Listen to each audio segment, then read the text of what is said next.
Yarrow, Rosehip, Cattail. Three plants that Cherokee communities, the Choctaw, and the Haudenosaunee used every single day, not as curiosities, but as practical everyday answers.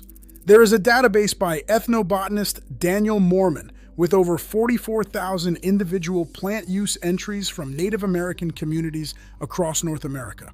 44,000.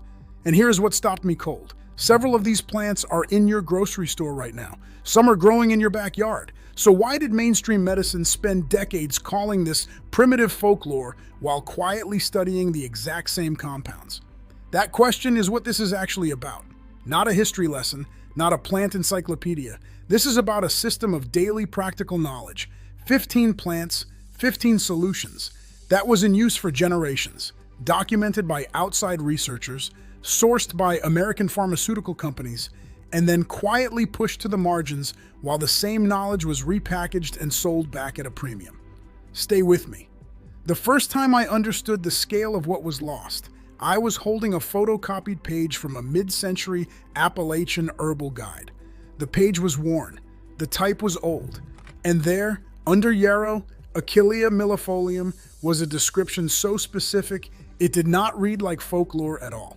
It read like field notes.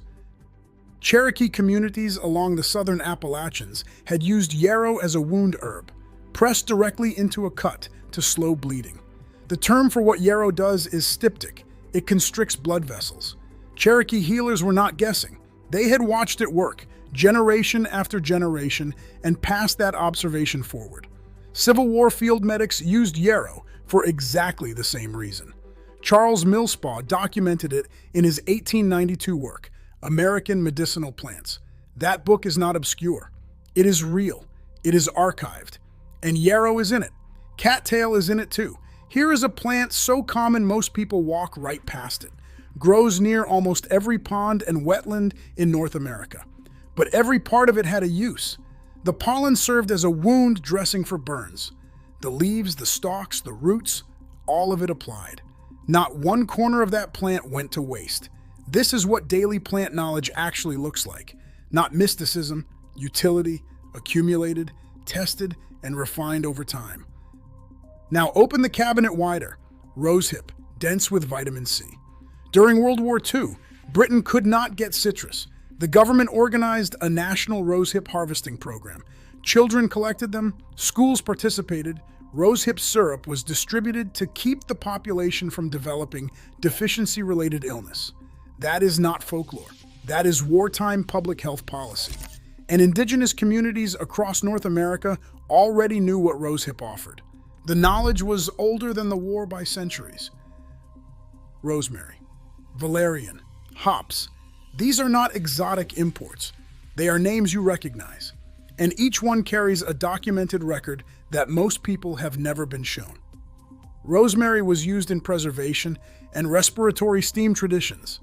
Its antimicrobial properties are not a modern discovery. Valerian for sleep and nerve calming appears in Cherokee oral practice records and in European pharmacopoeias from the same era. Two completely separate traditions arriving at the same plant. Hops carries sedative compounds in the same family of logic as valerian. 19th century farm journals documented the hop pillow remedy. Farmers sleeping on dried hops to ease restlessness. The Lloyd Brothers Pharmaceutical Archive in Cincinnati, one of the most significant early American botanical medicine collections in existence, tracked and tested compounds like these in the early 1900s. This was not fringe behavior.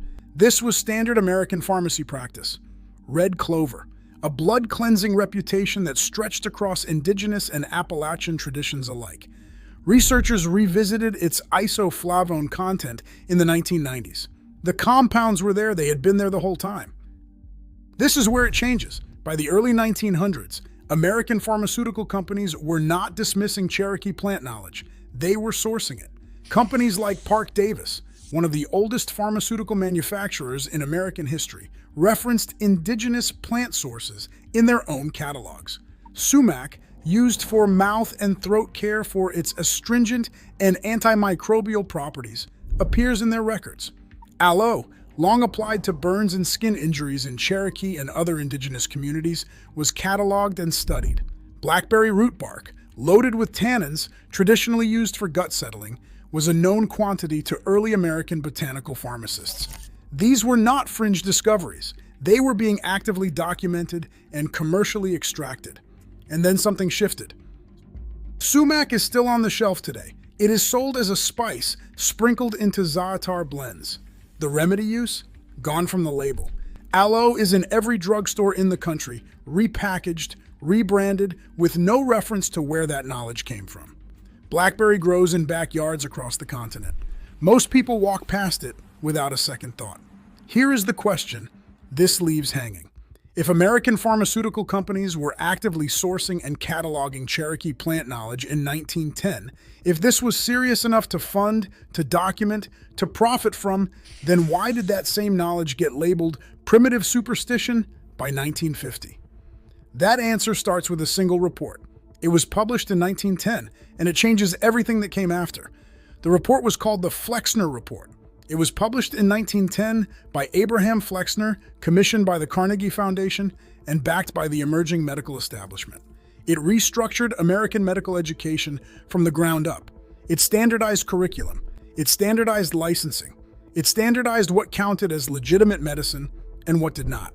And plant-based practice, indigenous-linked, community-rooted, household-level herbal knowledge did not make the cut. Not because it failed, because it did not fit the new institutional model. Schools that taught botanical medicine lost accreditation. Practitioners lost licensing pathways. The AMA spent the following decades tightening those restrictions further. By the 1940s, the legal and institutional framework for dismissing traditional plant knowledge was fully in place. Not forgotten by accident, replaced by design. This is where lavender and mint enter the story, and the way they entered is the tell. Lavender had a documented history in nerve calming, sleep support, and tension relief that crossed multiple traditions. Researchers were tracking its active compounds, and then somewhere along the way, lavender became a spa product, a candle scent, a lotion ingredient sold in airport gift shops.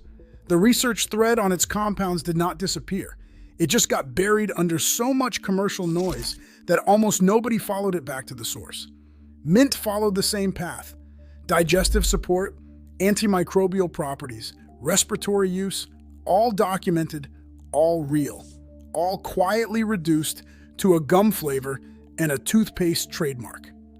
The plant did not change. The permission to talk about what it actually did, that changed. Here is the part nobody tells you. In 1971, during the Nixon administration, the FDA began a formal review process for over-the-counter remedies. The goal, officially, was consumer safety. What it produced, practically, was a reclassification system that shifted dozens of traditional plant-based remedies out of the household medicine category and into the legal gray zone of unproven supplements. The 1962 Kefauver-Harris Amendment had already tightened the evidence requirements for medical claims. By the early 1970s, what a plant could legally be said to do, on a label, in a pharmacy, in public, had been dramatically narrowed. Household knowledge that had existed for generations was now legally unspeakable in a commercial context without a clinical trial to back it. This is why that number matters, not because of safety, because of market structure. And here is where the plants that most people have never heard of come in. Hummingbird blossom, also called buckbrush. Ceanothus americanus, Cherokee used for lymphatic and kidney support, appears in ethnobotanical records repeatedly. Not in pharmacy aisles, not in mainstream wellness conversations, in field notes, in archived plant surveys, in the kind of documentation that sits in university libraries and rarely makes it into popular circulation. Black gum, Nyssa sylvatica, bark and twigs used in Cherokee practice for mouth health and gum pain. Dental ethnobotany literature acknowledges it. It never made it to a pharmacy shelf. Goldenrod, dismissed across North America as a weed that causes allergies, despite the fact that goldenrod does not produce airborne pollen in the way that ragweed does. The European Medicines Agency still maintains an active monograph on goldenrod today. Active, right now. European herbalists never stopped classifying it as medicinally significant. American culture decided it was a nuisance plant and left it at the roadside. The plant did not change. The permission to talk about it did. That reframe matters because it shifts what you are looking at. This was not about the plants failing, not about the knowledge being wrong. It was about which systems benefited when that knowledge stayed marginal, stayed mocked, stayed packaged into supplements with no instructions and no story behind them.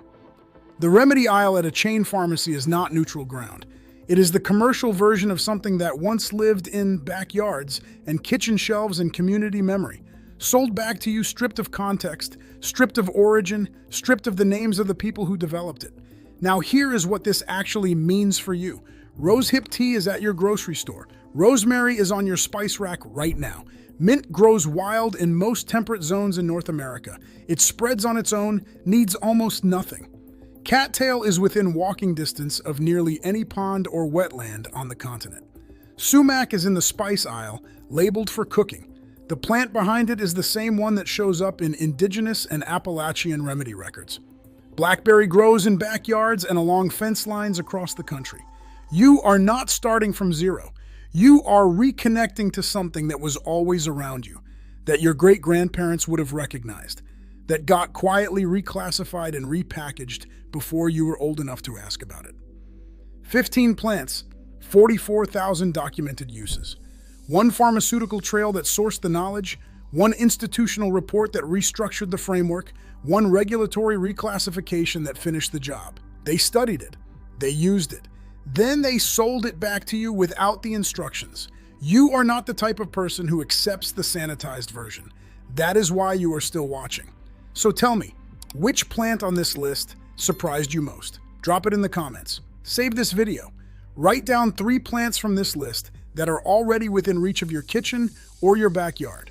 Because there is one more plant not on this list, used specifically by Cherokee healers for one of the most common modern complaints that nearly entered a clinical trial in 1987 and then quietly disappeared from the public record.